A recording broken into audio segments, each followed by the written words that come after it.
बड़ी खबर आपको देते हैं। All India Muslim personal law board ने तलब की है मीटिंग। ज्ञानवापी, मथुरा ईदगाह और दीगर मामलों पर बात होगी।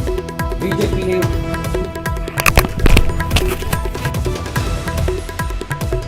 पर आपको बता दें, all India Muslim personal law board ने तलब की मीटिंग।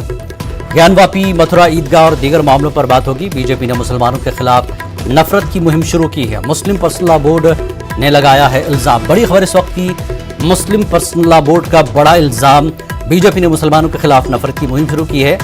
ज्ञानवापी, मथुरा ईदगाह और दीगर मामलों पर all India Muslim personal law board ने मीटिंग तलब की है।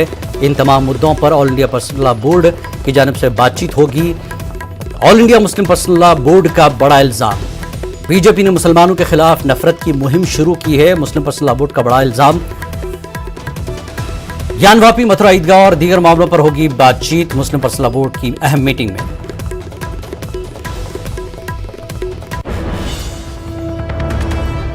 एक और खबर दिल्ली से। दिल्ली हाई कोर्ट तबादले की सिफारिश की। सुप्रीम कोर्ट ने जस्टिस सतीश चंद्र शर्मा के तबादले की सिफारिश की है।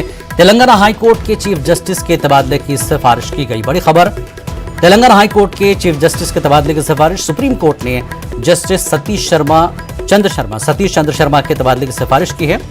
दिल्ली हाई कोर्ट तबादले की सिफारिश की गई है।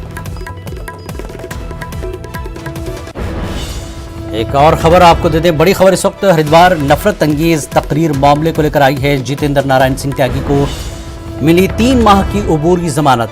जी हां, जितेंद्र नारायण त्यागी को मिली है 3 माह की अबूरी जमानत। इलाज के लिए जितेंद्र सिंह त्यागी को मिली है अबूरी जमानत। त्यागी उर्फ वसीम रिजवी, जिसे आप पहले वसीम रिजवी के नाम से जानते थे, वही हैं जितेंद्र सिंह त्यागी, जिन्हें इश्तियालंगेज बयान न देने की हिदायत दी गई है कोर्ट की तरफ से। सुप्रीम कोर्ट ने हिदायत दी है। सुप्रीम कोर्ट ने त्यागी उर्फ वसीम रिजवी को इश्तियालंगेज बयान न देने की हिदायत दी है। इलाज के लिए जितेंद्र सिंह त्यागी को अबूरी जमानत दी गई है। जितेंद्र नारायण सिंह त्यागी को 3 माह की अबूरी जमानत दी गई है।